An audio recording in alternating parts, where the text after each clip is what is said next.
After Tom Aspinall's title fight with Ciryl Gane ended in a disappointing no contest, the MMA world couldn't stop talking about one thing: Michael Bisping fought and won a UFC world title with one eye. The comparison between the two has been everywhere, especially among UK fighters and pundits who support Aspinall, but can't help bringing up Bisping's legendary toughness. The first ever UK champion not only fought with one eye, but became middleweight king doing it. Bisping himself showed support for Tom's decision not to continue, saying fighter safety comes first, but later stirred the pot by commenting under a post that highlighted his own one-eyed title win, writing, "Mikey doesn't need another eye." That line instantly blew up across MMA circles, sparking debates over whether it was a subtle flex or just classic Bisping humor. Paddy Pimblett weighed in too, comparing the two situations on his YouTube channel. He explained why these circumstances are completely different. Still, the debate keeps heating up as fans continue to discuss how far a fighter should go when the stakes are high and the lights are brightest. Let's dive in.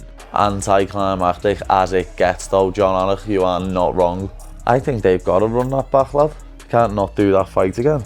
It was shaping up to be a good fight, the best test Tom's had so far in the UFC.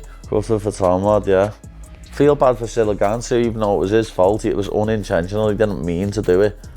But still, it's his fault that the fight's not fucking continuing. You need to do something with the gloves, lad, so you can't do that with your fingers. This is mad. He can't see. So I don't know really what Tom's meant to do there. If he can't see, he can't be fighting, can he? Like, I know Bisping fought with one eye, but that was because he had to. Tom doesn't have to fight with one eye. So hopefully they just get that fight booked again, because that was shaping up to be Tom's toughest test he's ever had in the UFC. So hopefully that fight gets rebooked sooner rather than later. They're heavyweight. It's not like they need to do a big weight cut to get down to fight weight. As long as Tom's eye is okay.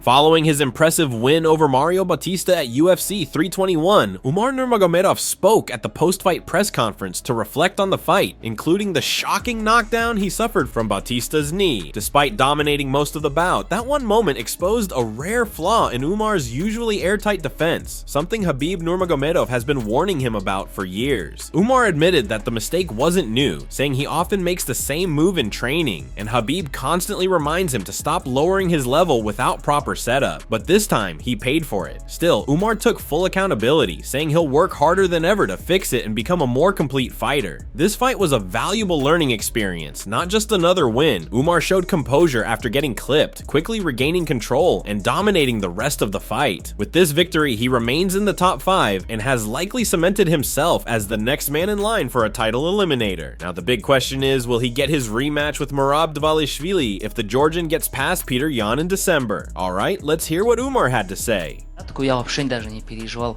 When my opponent went for the heel hook, I wasn't worried at all. It's a position they try to catch me in at the gym, but I always manage to escape it. It's not jiu-jitsu, it's not grappling. When someone goes for your leg and you're striking them, it's really hard for them to pull it off. So I didn't have any intense caution about it. Plus, he didn't fully commit to the submission. I've got decent flexibility, and heel hooks have always been tough to lock in on me. I slip out of them well. As for the knee I took, I've got this glitch in my stand-up defense, a habitual movement I need to get rid of. I tend to drop down instead of stepping back, and this time, I didn't fix it in time. Khabib has been warning me about this mistake during trainings. It's something I'll have to work on a lot to eliminate, because my opponents will notice it. Everyone I fight could exploit that. I need to clean it up. 100%. Nobody's perfect, but I'll keep working to get there.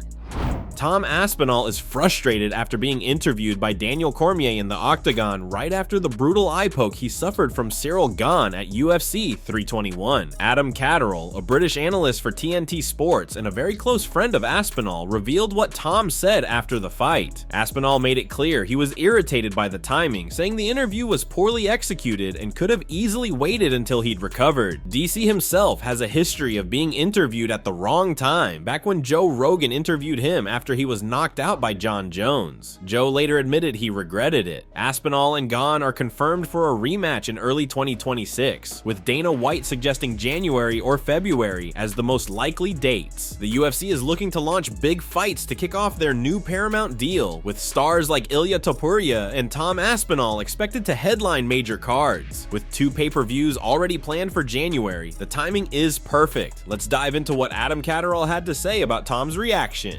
Tom said, listen, someone's got to, take responsibility in that moment. Say, listen, don't stick a microphone in that man's face. There's a situation going on. Let's get him out of the way, and therefore we can move the situation on now. But when the dust settles on this could actually turn out to be a good thing for the heavyweight division that we all thought was going to get absolutely obliterated by one particular guy. From a fight fan's point of view, you want to see competition, you want to see a bit of jeopardy, you want to have proper conversations about certain things, because there was a lot of positives for Cyril Gane to take away from, what did we get, 3 minutes or so with the fight that played out with Tom there.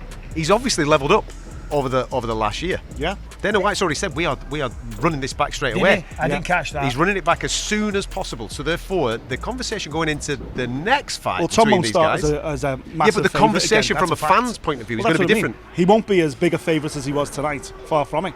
A lot of people have watched what that. What were the odds tonight? How big of a favourite was Tom? I think he was like plus 250. Okay. So it's pretty. Despite the majority of the MMA community believing Ilia Topuria versus Paddy Pimblett is next, Michael Bisping has a different take. He thinks Justin Gaethje could actually get the shot, and his reasoning is that Justin himself has said he's ready to retire if he doesn't get the fight. Bisping's point is very debatable, since Dana White wasn't exactly thrilled about Gaethje putting the UFC in that kind of spot with those comments. Dana said that if a fighter is already thinking about retirement, he shouldn't be fighting at all. Right now though, Ilia versus Paddy feels like one of the biggest fights the UFC could put together, and most pundits are leaning that way. It's not just about star power either. Stylistically, both matchups would deliver fireworks. Gaethje is a straight wrecking machine, one of the most violent fighters in the sport, while Paddy brings chaos and non-stop pressure every time he steps in the cage. Either way, both options guarantee pure action. The lightweight division hasn't been as stacked as it is as of now. What do you think, fight fans? Who will face Topuria in his first title defense at 155? I don't know, because you've still got Justin Gaethje out there as well. And Justin Gaethje has made it very, very clear that he wants a title fight. Well, it's a 50-50 now. Arman's out of the equation. It's either Justin Gaethje or Paddy Pimblett. If I was a gambling man, I would say Ilia's going to end up fighting Justin Gaethje, simply because of time served, simply because the man deserves it. He is the human highlight reel. Yes, he's had 2 title fights in the past, and a 3rd title fight is hard to come by, but the man's been there, done it, got it all. He's put on fight of the year contenders almost every single time he fights, and I think he fights for the belt next, because Ilia Topuria has to fight at some time, okay? He's the reigning champion, and if he doesn't fight, then he will get stripped. Of course, he vacated the featherweight belt. He's undefeated. He's probably the pound-for-pound greatest fighter in all of the sport right now. Come at me in the comment section if you want to, but that's just my personal opinion. That's it from MMA Psycho. Thanks for watching. Don't forget to leave a like and subscribe for daily MMA news.